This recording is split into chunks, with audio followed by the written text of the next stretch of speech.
Xin chào các bạn, trong video hôm nay tôi sẽ lấy món ăn sảo làm ví dụ để suy luận một văn hóa thẩm mỹ của Trung Hoa. Đó chính là tơ tận vạn物一体. Nếu viết theo tờ Hán Việt thì sẽ là vạn vật nhất thể. Và tôi phải nhấn mạnh một điều là trong video hôm nay tôi thực sự không có ý muốn nói sâu về văn hóa Trung Hoa. Nếu có một ai nào đó cảm thấy bị xúc phạm, đó là vấn đề của bạn, không phải là vấn đề của tôi. Dù sao, hy vọng các bạn coi tiếp video này và cảm thấy thú vị. Cảm ơn các bạn. Các bạn thân mến, món ăn sảo là một loại món ăn rất phổ biến trong các văn hóa và các quốc gia. Nhưng món ăn sảo Trung Hoa có một điều rất độc đáo, đó chính là những mình phải có cua chi, tiếng Anh gọi là wok hei. Đó là phiên dịch từ tiếng Quảng Đông. Wok hei, wok ý là chảo, hei ý là hơi.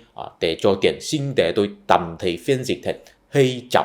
Trước khi nói về hơi chảo, tôi thấy chúng ta phải làm rõ một điều trước, đó chính là trong văn hóa Trung Hoa, đặc trưng của món ăn sảo là gì? Trong văn hóa Trung Hoa, đặc trưng của món ăn sảo là chỉ những đồ ăn là chế biến bằng cách xào ở trên chảo. Và cái gì đều có thể xào ở trên chảo. Rau có thể, thịt có thể, gia vị cũng có thể. Cho nên đặc trưng của món ăn sảo không phải là xào cái gì. Đặc trưng của món ăn sảo là lấy tất cả nguyên liệu bỏ vào chảo và xào cùng nhau. Vì vậy tất cả nguyên liệu được kết hợp với nhau trở thành một món ăn thống nhất, và món ăn này phải có hơi chảo. Theo tôi, đó chính là triết học độc đáo của văn hóa Trung Hoa. Ví dụ món ăn Nhật, rau là rau, cá là cá, không phải là lấy cá xào với rau. Ví dụ món ăn Hàn Quốc có nhiều loại kim chi, một loại kim chi là một món ăn riêng, không phải là lấy các loại kim chi xào cùng nhau trở thành một món ăn gọi là xào kim chi thập cẩm. Ví dụ món ăn Việt Nam là lấy rau sống cuốn với thịt và bún và chấm nước chấm và ăn, không phải là lấy thịt, bún, rau sống bỏ nước mắm xào cùng nhau trở thành một món ăn gọi là bún thịt xào rau với nước mắm. Lấy tất cả nguyên liệu xào cùng nhau, tôi thấy đó là đặc trưng quan trọng nhất của món ăn xào Trung Hoa. Thậm chí có nhiều món ăn xào Trung Hoa trước khi xào cùng nhau, tất cả nguyên liệu đều phải chế biến riêng, sau khi chế biến riêng xong rồi vẫn phải lấy đi xào cùng nhau. Ví dụ xào cải chip, đầu tiên cải chip phải cắt đi lá trước, tại vì chỉ xào thân nhiệt độ mới có thể điều nhau. Đó là công việc chế biến cải chip riêng.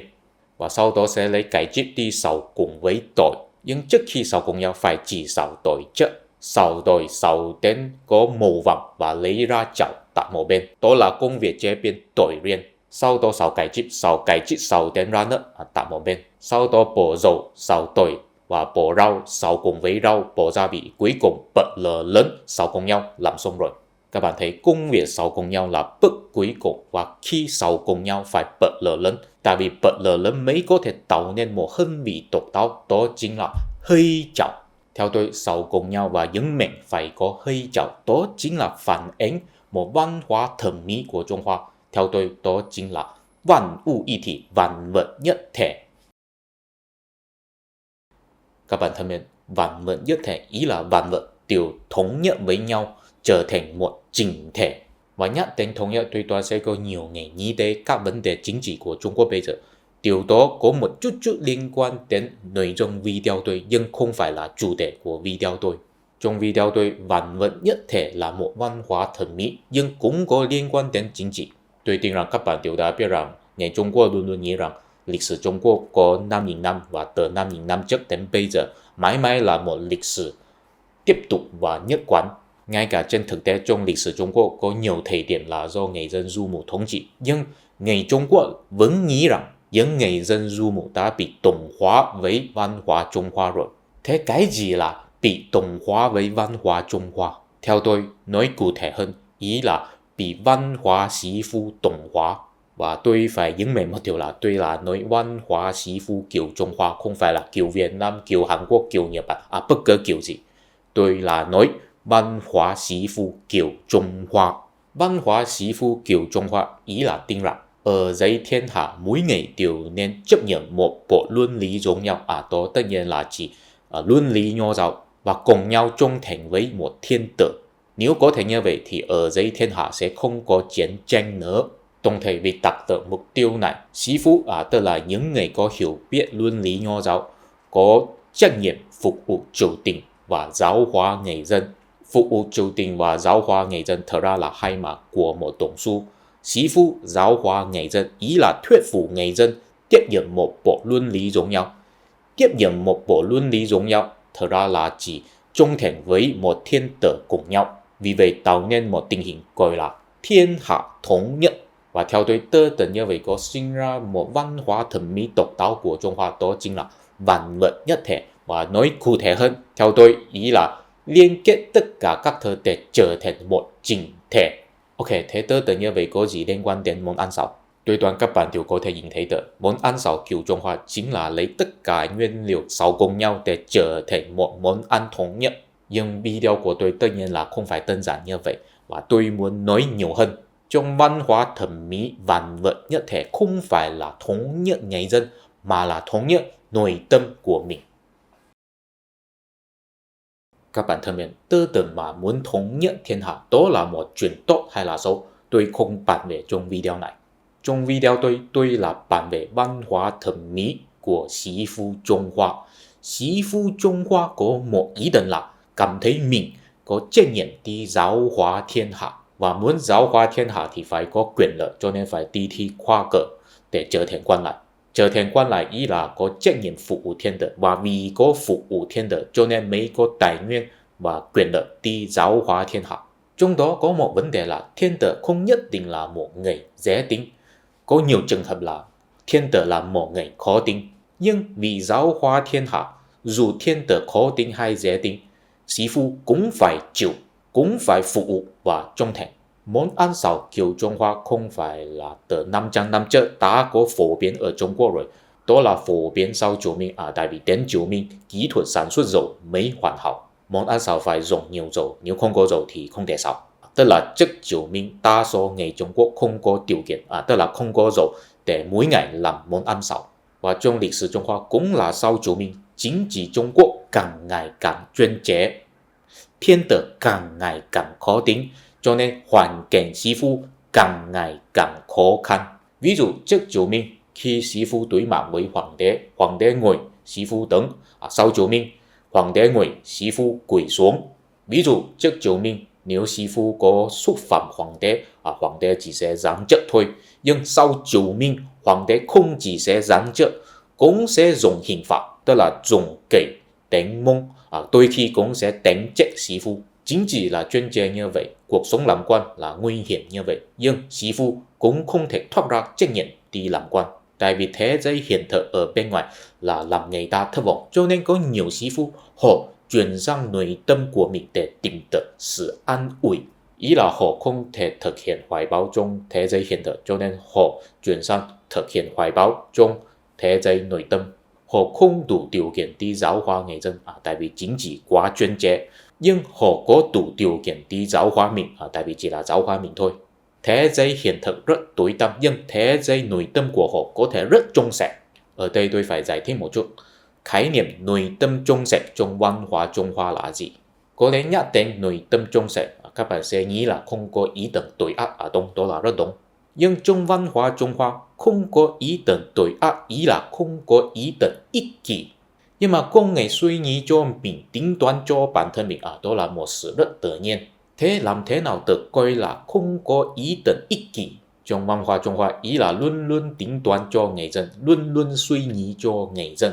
Nếu vậy thì được coi là không có ý tưởng ích kỷ và có một nội tâm trong sạch. Thế cái gì gọi là luôn luôn suy nghĩ cho người dân? Trong văn hóa Trung Hoa có một ý tưởng rất đặc biệt, đó là từng mình và người dân là liên kết với nhau. Khi người ta cảm thấy đau khổ, mình cũng cảm thấy đau khổ. Khi người ta cảm thấy vui vẻ, mình cũng cảm thấy vui vẻ. Và tất cả ý muốn của mình là vì muốn làm người dân hạnh phúc. Nếu có thể làm người dân hạnh phúc, mình cũng cảm thấy hạnh phúc. Trong trường hợp như vậy, nội tâm của bản thân mình được thống nhất, tại vì không có phân biệt ý tưởng vị tha và ý tưởng ích kỷ. Đó chính là tư tưởng vạn vật nhất thể trong nội tâm của mình. Các bạn thân mến, sự thống nhất nội tâm vốn là vì媳婦không thể thực hiện hoài bão mình trong thế giới hiện thực, cho nên mới chuyển sang thế giới nội tâm của mình. Và nó cũng có phát triển ra một văn hóa thẩm mỹ. Đó là sự đẹp đẽ của một tác phẩm nghệ thuật là có thể thể hiện nội tâm trong sạch của tác giả. Cho nên chúng ta có thể nhìn thấy trong văn hóa Trung Hoa có một môn nghệ thuật rất nổi tiếng, đó là hội họa văn nhân. các bạn thấy hội họa văn nhân không quy trọng trình bày hình dạng chân thật của đối tượng, tức là hình dạng trên bức tranh là không giống với hình dạng chân thật của cảnh vật. Điều đó không quan trọng, tại vì điều quan trọng là có thể trình bày nội tâm của họa sĩ.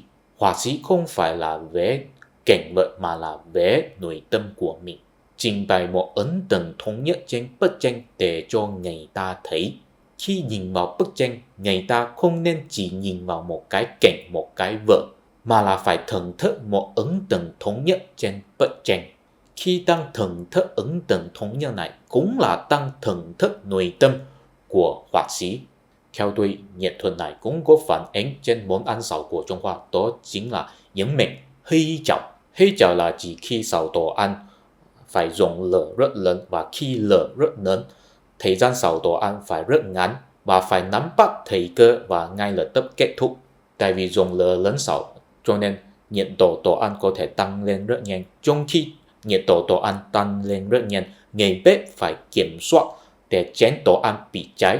Mục đích là làm đồ ăn có một hương vị là sắp bị cháy nhưng chưa bị cháy, và hương vị độc đáo này chính là hơi chảo, chỉ có thể tạo nên bằng cách xào trên chảo. Dùng lửa lớn xào là bước cuối cùng khi xào đồ ăn, cũng là khi tất cả nguyên liệu đều chế biến xong và đều bỏ vào chảo cùng nhau. Sau khi xào cùng nhau sẽ tạo nên hơi chảo. Vì vậy hơi chảo có thể thể hiện trên tất cả nguyên liệu của món ăn mà không phải là một hương vị của một nguyên liệu riêng. Tức là ví dụ chúng ta ăn thịt xào rau, thịt có hơi chảo, rau cũng có hơi chảo. Thế hơi chảo là hương vị của thịt hay là rau? Đều không phải. Hơi chảo là vì có người bếp dùng lửa lớn để xào, cho nên mới tạo nên một hương vị đặc biệt và thống nhất của món ăn. Đó là hoàn toàn dựa vào tài năng của người bếp mà không phải là dựa vào hương vị của một nguyên liệu hay là một gia vị. Khi người bếp tạo nên hơi chảo cũng là tăng trình bày tài năng của mình. Khi người khác thưởng thức hơi chảo cũng là tăng thưởng thức tài năng của người bếp mà không phải là tăng thưởng thức hương vị của nguyên liệu. Đạo lý này rất giống với khi người ta thưởng thức hội họa văn nhân, tức là thưởng thức thế giới nội tâm của họa sĩ mà không phải là thưởng thức cảnh vật mà họa sĩ vẽ ra. Quay trở về món ăn xào, khi người khác thưởng thức hơi chảo là thưởng thức tài năng của người bếp, cho nên có một sự liên kết với người bếp. Tại vì hơi chảo không phải là một hương vị của nguyên liệu mà là một hương vị do người bếp dùng lửa lớn tạo nên. Vì vậy người khác có thể trực tiếp cảm giác tâm huyết và tài năng của người bếp. Đạo lý này tương tự với trường hợp là sĩ phu từng tự mình có liên kết với người dân. Vì có hơi chảo, các nguyên liệu và các gia vị được thống nhất với nhau. Vì có hơi chảo, người bếp và người khách được liên kết với nhau. Đó chính là tư tưởng thẩm mỹ, văn hóa thẩm mỹ của Trung Hoa, vạn vật nhất thể. Ok, bây giờ tôi đã trình bày hết ý tưởng của tôi về món ăn Trung Hoa rồi. Trong video tiếp theo tôi sẽ nói về món ăn Việt Nam. Hy vọng các bạn tiếp tục theo dõi kênh của tôi, và nếu có thể xin donate cho tôi. Cảm ơn các bạn. Mình hẹn gặp lại trong video tiếp theo. Bye bye.